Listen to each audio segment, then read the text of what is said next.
Vote পরবর্তী আক্রান্ত কর্মীদের সঙ্গে সাক্ষাৎ সুকান্ত মজুমদারের মারের পাল্টা মার হবে এবার হুঁশিয়ারি বিজেপির রাজ্য সভাপতির।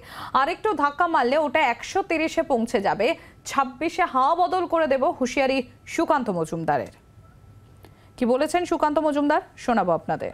ডেমোক্রেসিকে এরা মানে না, গণতন্ত্রকে মানে না, এদের মুখে বড় বড় কথা মানায়। কিন্তু আমি পরিষ্কার বলে দিচ্ছি, বিজেপি চুপ করে বসে থাকবে না, বিজেপি কিন্তু প্রত্যুত্তর দেবে প্রয়োজনে। তখন কিন্তু রাজ্যের ল অ্যান্ড অর্ডার স্থিতি কিন্তু খারাপ হবে।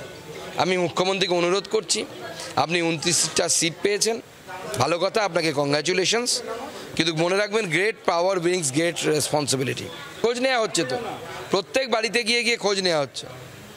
একজন মাইনরিটি ভাই এখানে আছেন, তাই যেহেতু বিজেপি করে তার বউকে কাল থাপ্পড় মারা হয়েছে। গণতন্ত্র মানেই না, এরা তো বদলাই চায়, এরা বদলে বিশ্বাস করে না। কোনো বদল তো হয়নি, সিপিএম আমলে তৃণমূল আমলের মধ্যে কোনো বদল হয়নি, কোথাও ঘটে না, শুধুমাত্র বাংলায়। এটাই এই বাংলার মডেল, মুখ্যমন্ত্রী উপহার। সরাসরি যাব অয়ন ঘোষাল আমাদের প্রতিনিধি রয়েছেন আমাদের সঙ্গে। অয়ন, সুকান্ত মজুমদার তিনি রীতিমতো হুঁশিয়ারি দিচ্ছেন এবং তিনি বলছেন যে মারের বদলা মার হবে, ঠিক কি বক্তব্য বিজেপি রাজ্য সভাপতির? দেখো, সুকান্ত মজুমদার পরিষ্কার, এই যে মাহেশ্বরী ভবনে আমরা দাঁড়িয়ে আছি সেন্ট্রাল অ্যাভিনিউর, যেখানে জয়নগর, বসিরহাট এবং বেলেঘাটা, অর্থাৎ 1 তারিখ নির্বাচন হয়েছে। নির্বাচনের দিন বিকেল থেকে এই সমস্ত আক্রান্ত বিজেপি কর্মী সমর্থক তাদেরকে এই মুহূর্তে এই 5তলা ভবনে রাখা হয়েছে। সব মিলিয়ে 221 জন রয়েছেন এই মুহূর্তে। প্রত্যেকটি ঘরে ঘরে আমরা যাদেরকে দেখতে পাচ্ছি তারা প্রত্যেকেই আক্রান্ত এবং এই মুহূর্তে ঘর ছাড়া বিজেপির কর্মী সমর্থক।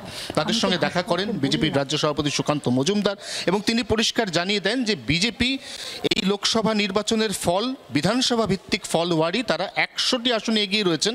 সুকান্ত মজুমদার দাবি করেন আরেকটু কোট আনকোট ধাক্কা মারলে এটা 130-এ পৌঁছবে এবং 130-এ পৌঁছলে তিনি 2026-এর বিধানসভা নির্বাচনে হাওয়া বদল করে দেবেন এবং যেখানে যেখানে মার হবে সেখানে পাল্টা মারের হুঁশিয়ারি দিচ্ছেন সুকান্ত মজুমদার। তিনি বলছেন যে এরপর যদি রাজ্যে এই ঘটনা অর্থাৎ আক্রান্ত হওয়ার ঘটনার জেরে বিজেপি প্রত্যুত্তর দেয় এবং তারপরে যদি রাজ্যের আইন শৃঙ্খলা পরিস্থিতির অবনতি হয় তাহলে কিন্তু যেন রাজ্য প্রশাসন বিজেপিকে দোষ না দেয়, অর্থাৎ কোথাও না কোথাও একটা প্রত্যাঘাত, একটা প্রত্যুত্তর বিজেপির রাজ্য সভাপতির কথায়। সঙ্গে থাকো আমাদের অয়ন। এই মুহূর্তে আমাদের সঙ্গে টেলিফোন লাইনে রয়েছেন তৃণমূল নেতা অরূপ চক্রবর্তী। অরূপবাবু, ভোট পরবর্তী অধ্যায়ে বিভিন্ন জায়গা থেকে অশান্তির খবর আসছে। সুকান্ত মজুমদার বিজেপি রাজ্য সভাপতি তিনি বলছেন এবার মারের পাল্টা মার হবে এবং 26-এ হাওয়া বদল করে দেবেন, এমনটাও বলছেন সুকান্ত মজুমদার। কি বলবেন? বিজেপির হাওয়া বদল তো দূর, বিজেপির চাকার হাওয়া তুলে দিয়েছে দেশের মানুষ। বাংলার মানুষ সুকান্ত মজুমদার, শুভেন্দু অধিকারী, দিলীপ ঘোষদের চাকার হাওয়া পাংচার করে দিচ্ছে টাকাটাকে।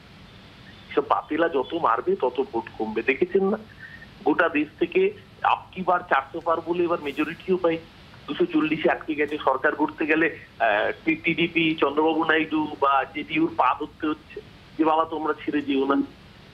এই অবস্থা দাঁড় করে দিচ্ছে দেশের মানুষ। এরপরও শিক্ষা হয়নি, এরপরও বড় বড় বাতেলাবাজি, ডায়লগ বাজি শূন্য করবে। বিজেপি শূন্য ছিল এ রাজ্যে, আগামী দিনেও শূন্য হবে। সেই জায়গায় নিয়ে যাচ্ছে, নিজেকে শুভেন্দু ভাবা বন্ধ করুক।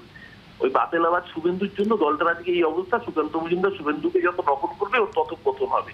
এবার তো কান ঘেঁষে 10,000 ভোটে জিতেছে, তাও 25টা ইভিএম এর ত্রুটি ছিল, সেটুকুও জিততো না। তাই সুকান্ত মজুমদার যত এই ধরনের উস্কানিমূলক কথা বলবে বাংলার মানুষ তত ওদের বেশি করে পরিত্যাগ করবে, যেটা ইতিমধ্যে বাংলার মানুষ দেখিয়ে দিয়েছে। আর 2026 ভুলে যান, আগে নিজে 2026 সরকারটা কেন্দ্রে টিকাতে পারবেন কিনা দেখুন, তারপর বড় বড় বাতিল মারবেন।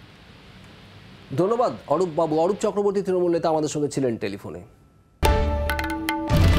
বাংলার আওয়াজ, বাঙালির আবেগ, জি 24 ঘন্টা।